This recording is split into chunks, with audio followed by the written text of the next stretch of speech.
মাদ্রাসায় ঘরের খুব অভাব ছিল। আপনাদের দানের মাধ্যমে মাদ্রাসায় আমাদের ঘরে এখন আমরা পাখা টাঙাতে পারিনি, সেহেতু আমি প্রত্যেক শ্রোতামণ্ডলী, গ্রামবাসী এবং বাহিরের সমস্ত ব্যক্তির কাছে আবদার করব, আবেদন করব যে আপনারা প্রত্যেকেই আমাদের মাদ্রাসা মেজবান উলুম নিজামী বিভাগে যে 6টি ঘর করা হয়েছে, প্রায় 20টি পাখার খুব প্রয়োজন। ছেলেদের থাকার জন্য, শান্তিভাবে কোনো রকম বাতাসটা পাওয়ার জন্য, যাতে পাখার তলায় থেকে পড়াশোনা করতে পারে, সেই জন্য প্রায় 20টি পাখার প্রয়োজন।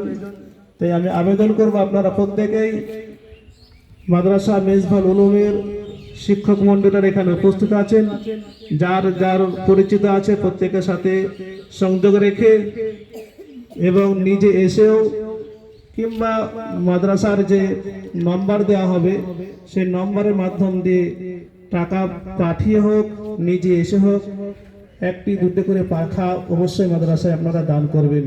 আল্লাহ পাক রব্বুল ইজ্জত কোরআন পাকের মধ্যে বলেছেন, তোমরা সৎ কাজে সাহায্য করো, অসৎ কাজে সাহায্য করো না। এটা একটা সৎ কাজ, এই কাজের মাধ্যম দিয়ে আল্লাহ পাক রব্বুল ইজ্জত আপনার রুজিতে বরকত দিবে, আপনার বাড়িতে বরকত দিবে। সেহেতু আমি আশাবাদী আপনারা অবশ্যই মাদ্রাসা মেজবান উলুমকে ভালোবাসেন। মাদ্রাসা মেজবান উলুমের ছাত্রদের জন্য প্রত্যেকেই একটা করে পাখা, মোট 20টি পাখা লাগবে, আপনারা অবশ্যই দান করবেন। আসসালামু আলাইকুম।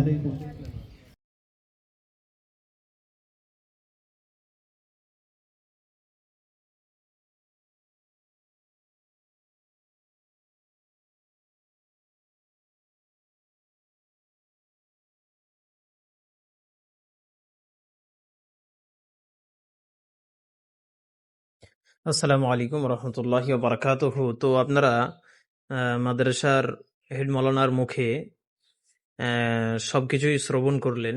তো আলহামদুলিল্লাহ আমাদের ঘরের কাজ কমপ্লিট হয়েছে। আমাদের পাখার প্রয়োজনীয়তা রয়েছে। তো আপনারা যে যেমন পারবেন দান করবেন। আপনারা দেখতে পাচ্ছেন যে ঘরগুলি পাখাবিহীন অবস্থায় পড়ে রয়েছে। আমরা এখনো পর্যন্ত এগুলাই ক্লাস আরম্ভ করতে পারিনি বা ছাত্রদের রাখতে পারিনি, যেহেতু পাখা নাই। পাখা না থাকার কারণে ছেলেরা এখানে থাকতে পারছে না। অতীব গরম, প্রচন্ড গরম পড়েছে। তার জন্য আপনারা আপনাদের মূল্যবান দানগুলি অতীব দ্রুত পাঠিয়ে দিবেন নিচে দেওয়া নম্বরে।